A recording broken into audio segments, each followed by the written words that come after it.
I'd like to say welcome to everybody and thank you very much for the past 11 years. It goes fast. I would also like to introduce my committee to start. Without them, there's no benefit because we have to work as a team. Puis aussi, merci beaucoup à tout le monde qui sont ici hier. On était à quoi, 5 heures, 6 heures ici hier, toute la journée aujourd'hui. Merci beaucoup. Le comité, c'est Mr. Norman Fairfield, Alain Minou, il est où Alain? Il est là. Joanne Beausoleil,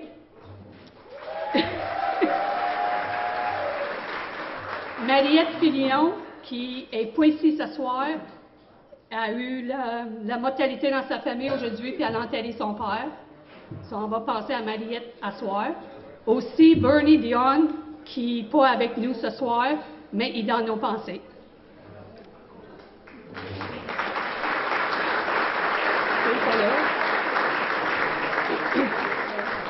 Aussi, Simon Piché, notre président d'honneur. Simon, merci beaucoup pour le good job que tu as fait. Tu as embarqué avec nous autres, tu nous as aidés, tu nous as contrôlés un peu, pas souvent. Mais thank you very much. Tu as vraiment fait une bonne job comme président d'honneur. Thank you.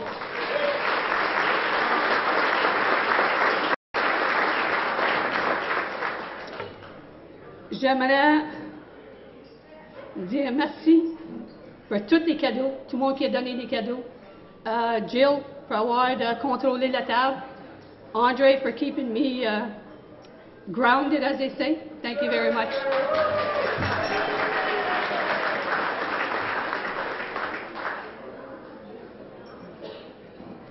Okay, I guess that's it. So, moi, je vais passer la parole à Norm. Puis après ça, c'est toi qui est présent? Oui. Puis la conférencière ce soir, c'est ma soeur Sharon. Puis Coco Charbonneau has offered to do it in French, qu'on n'a pas juste anglais, so c'est parfaitement bilingue. So merci beaucoup tout le monde, bonne soirée, and enjoy your evening. Thanks. Maintenant, on va vous présenter notre président d'honneur, M. Simon Piché. Peut-être un historique sur Simon. Simon est originaire de Maniwaki. Il demeure à Buckingham depuis maintenant 15 ans et est copropriétaire avec ses frères Pierre et Roch de Pièces Piché de Buckingham, qui est associé à Napa. Le commerce se situe sur le chemin de maçon depuis 14 ans maintenant. M. Piché, en fait, s'implique beaucoup dans sa communauté et ceci depuis le début. Et nous remercions Simon pour sa très grande contribution à cette soirée. Simon, c'est à toi. Je veux te remercier, Terry, de m'avoir invité à être président d'honneur là-dessus. C'est la première fois que je vis une expérience de même. C'est stressant à soir, mais ça va passer tout à l'heure, mais qu'on en prenne quelques-unes. Je veux remercier mes frères Pierre et Roch qui sont présents avec moi pour le support qu'ils m'ont donné. Ils m'ont laissé aller là-dedans. Ils n'ont pas fait la facture, c'est pas grave. J'ai une petite mention spéciale ce soir. C'est, je dirais que 99% des gens de Buckingham la connaissent. Lundi prochain, elle va fêter la moitié de sa vie. Ça va être la fête à notre belle Marie-Paul Wissel, 70 ans.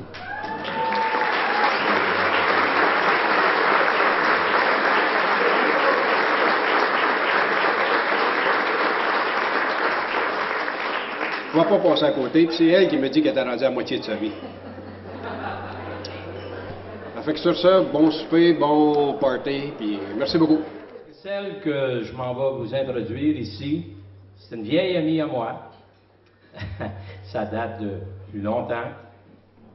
Et là, je m'en vais m'en aller sur le bord des anglophones. It switches a little, I'm talking 55, 56, 57 years ago, that I met the Lemieux family, okay, back on, not Louisa, but at the corner of Louisa, and anyway, and Sharon, beautiful girl, active, with her husband. They had everything in life, and then all of a sudden, that terrible thing happened.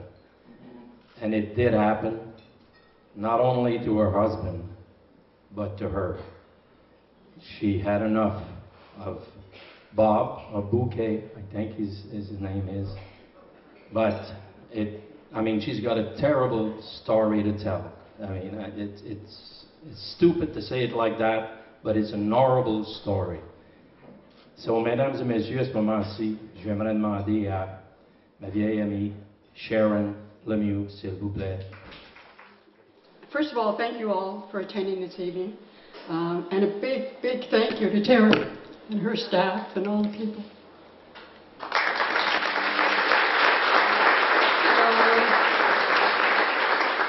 Bless you all for your dedication and the energy and the hours you spend to help Terrie, to all of you to get this organized this evening. So I want to thank you so much. So can we have them all stand up, the staff and Terrie, and give them a good applause.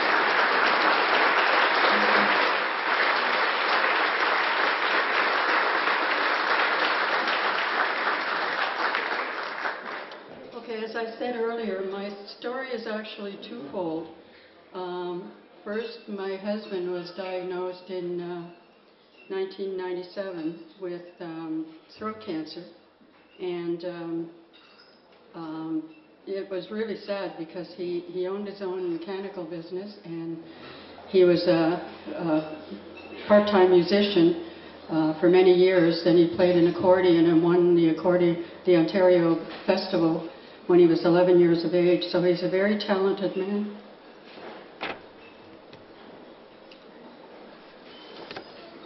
He played an organ and piano, and played an electric guitar, acoustic, all these wonderful things that he now can no longer do. He also restored a 1957 Chevy Bel Air, 4-door hardtop. We did a lot of camping and stuff like that, and owned a fifth-wheel trailer. We had all sorts. We had a wonderful, contented life going on until one doctor made a mistake, and when he did, unfortunately, it became very,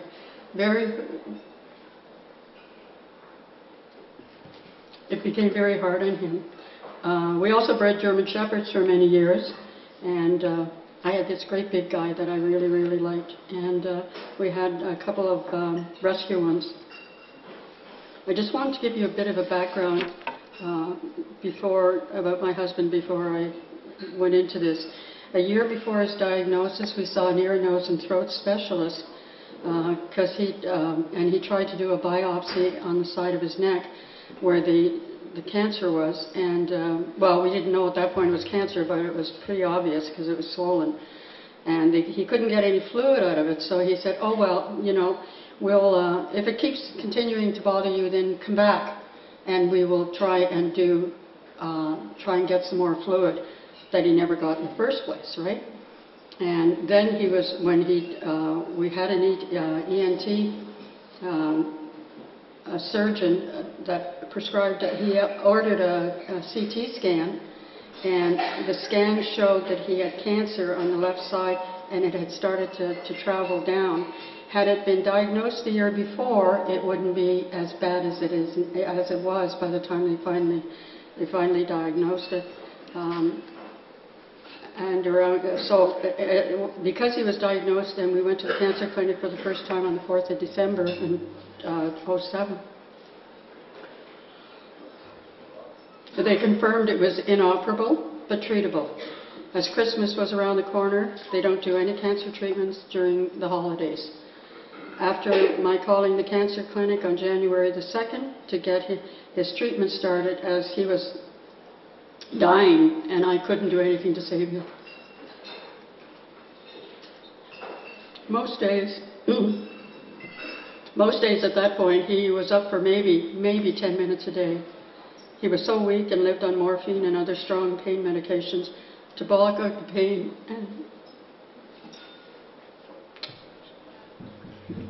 And essentially the world around him. When they finally called to schedule his treatments, he was told, he was told he had to have 39 mega radiation treatments and 6 mega chemotherapy sessions in order to hopefully eliminate the tumor growing inside his neck.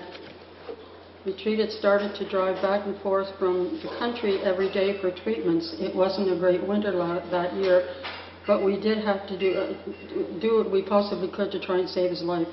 He did very well for a year and a half after losing 100 pounds during his treatments.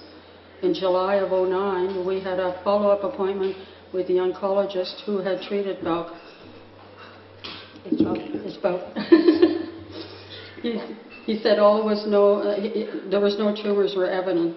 Belk asked him about the results of the CT scan of March the 25th of '09, and he said, I don't have the results in my file, but we'll go and see if I can find them. He came back to say that Belk had 4 spots on his liver that were malignant, and a biopsy would need to be done in order to clarify this. I said, well, how do you know they're malignant if you're looking at your computer screen? He said, oh, because it shows up red. And I thought, to this day, if there's a doctor in the house that can answer that for me, that would be wonderful. No one has confirmed that to me as yet. As he told us, he would schedule a biopsy. That never happened, even though I called the cancer clinic to find out what was going on, and because they told me that the biopsy was supposed to be done urgently because the cancer was spreading. A mistake on the part of the doctor, who knows? The doctor apologized for not looking for the results before.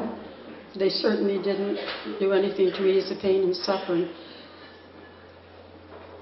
we were about to endure because of his error. Within a few weeks, he was so weak, and we finally received a call from the cancer clinic with a schedule for his treatments. He was an outpatient for 4 months. Because he couldn't eat because of his throat cancer, was so sore from the radiation chemotherapy, they had to insert a feeding tube surgically to get nourishment into his system and try and get his system back up a bit. How he survived, we'll never know. Neither do the doctors, actually. The first year and a half, he did quite well to get his body stronger. Then he got weak, and then one day decided to lie down for a short time. The next day we had to call the ambulance as he couldn't walk or get out of bed. By the time they arrived at the hospital, the doctors in emergency said he was in critical condition. They ordered an MRI where it showed an imbalance detected between his 2 vertebrae on his neck. He was then rushed to the Civic at 2 a.m. in the morning. Dr. Don Chow, the surgeon on call, yes, the senator's doctor, and he's a real sweetheart. He called me at 3:45 a.m. to say that Belka was on the operating table and there was a serious problem with his vertebrae. A severe and potentially life-threatening infection had settled at the base of his neck where the vertebrae were. After 12 hours of surgery, he ended up totally paralyzed from the neck down. Dr. Chow met with me after the surgery to say that he had to insert 2 metal rods from the middle of his head, which would be about here, down to his shoulder blades to secure his head on. The surgery left him unable to walk, which they hoped would have been temporary, and nerve regeneration would take place, hopefully. Most of the nerves did not regenerate, but he's better now than he was. Due to a misdiagnosis by that oncologist, he will never walk again and is unable to move his head other than to look straight ahead. Belkovo said that he was grateful just to be alive. The major testing that followed over the period of time was frightening, something I had never seen in my life. But he never complained, and he went from day to day and test to test. The infections that were attacking his body proved almost fruitless until a combination of antibiotics they tried started to take hold. With all the different streams of antibiotics, he ended up being antibiotic resistant to a lot of the antibiotic drugs that were tried on him. We're trying to desperately fight. His body was trying so desperately to fight infection disease. Doctors were called in and to try to come up with antibiotics that would actually work on him, because slowly he was dying and there was nothing else they could do to try and stop the infection from spreading and actually killing his body. a year and a half were an the next year and a half were an absolute nightmare. He was living on morphine and other main medications to help him to keep his body functioning. Spent the next year at the Civic Hospital, then he was transferred to the Rehabilitation Center for the next 6 months. He had to be taught how to eat with minimal mobility that remained. For the first year and a half, I, nurses, and personal care workers had to feed him, wash him, brush his teeth, etc. He had to be rotated every 2 hours to prevent bed sores. The one that he did get at the base of his spine at the Civic took a year to heal. When they decided to discharge him from rehab, the medical staff said that he should be placed in a long-term facility. Bringing him home meant I would be his primary caregiver, and CCAC would provide personal care for him. We had renovations on our house to be done, equipment installed to get him in and out of the wheelchair, having a wheelchair ramp installed, which ended up to be a 48-foot one. We had to buy a disability van with a ramp to get him in and out of the van into the house. 4 times a day he was taken out and put in his wheelchair by a ceiling lift that had been installed in the master bedroom. And our ensuite bath so that he could get into the jacuzzi every second day. This was great for his physio. Financial costs was certainly escalated substantially. Medical staff has said that had I not agreed to take him home, to put him in a long-term facility instead of taking him home, he would never have done as well as he's done today. This is quite an accomplishment for a total paraplegic. It's been frustrating at times for him, many times for him, because he can't do what he was able to do as a mechanic, owned his own business, and played music. And that's the sad part, because someone made a mistake. Confined to a wheelchair all his waking hours, it's extremely frustrating, but we've learned to cope. Now cancer-free with a major lifestyle change, it is an inspiration to all who know him. Unless a person has been there, you wouldn't have any idea and how helpless you feel when you see someone you love that's dying and there's nothing you can do about it. But bit by bit, 6 years later, he's pulling himself back. And Dean Carnazian once wrote, and I think this is really cool, run when you can, walk when you have to, crawl if you must, but never, never give up. And that has been our motto for the last 6.5 years. Don't ever give up. If you give up, then you're sunk if you give up. Now, I have a very short, my story, and then you people can eat. I was in to see my family doctor last year because I wasn't feeling well, and I thought I had a cold or something. My doctor knows me very well, did x-rays, said I had pneumonia.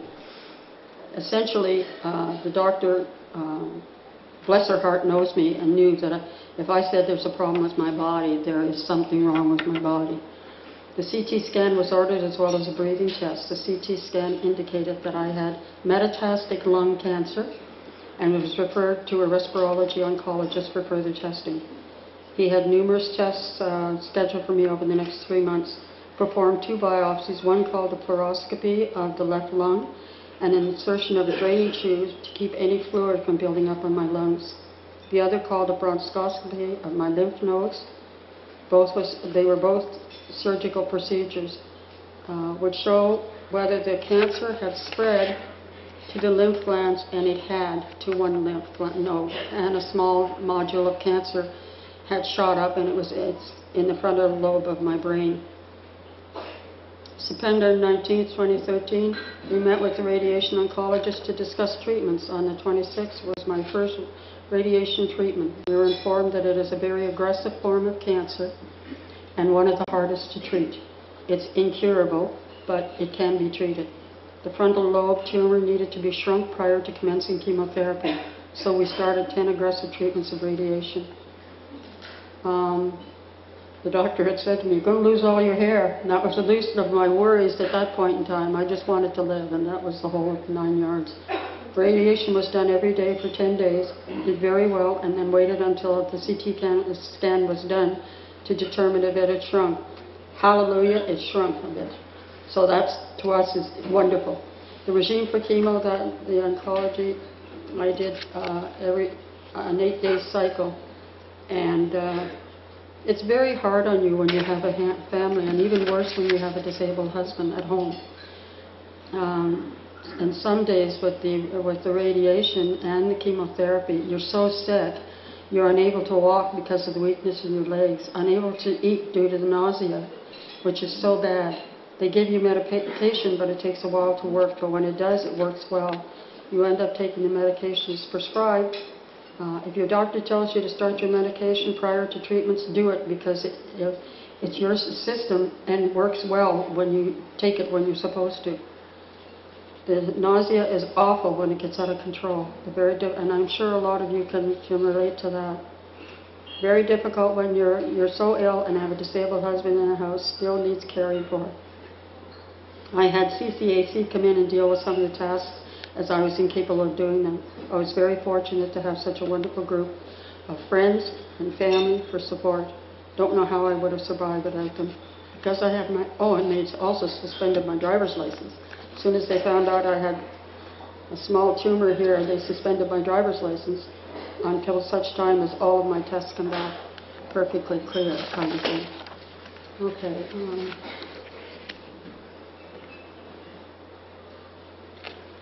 Over the next year or so was just a barrage of testing and whatever, and we keep hoping that it's sooner or later it's going to come to, it's going to come to an end, that you won't have to have more of these treatments and more, but it's not guaranteed. If you're good, you're good. You take one day at a time, kind of thing. My morale is good, and I have the strength to keep on fighting. Haven't had chemo in 4 weeks, and okay, I guess that's it.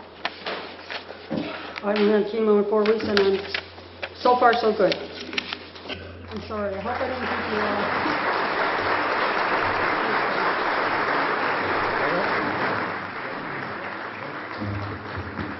Mesdames et messieurs,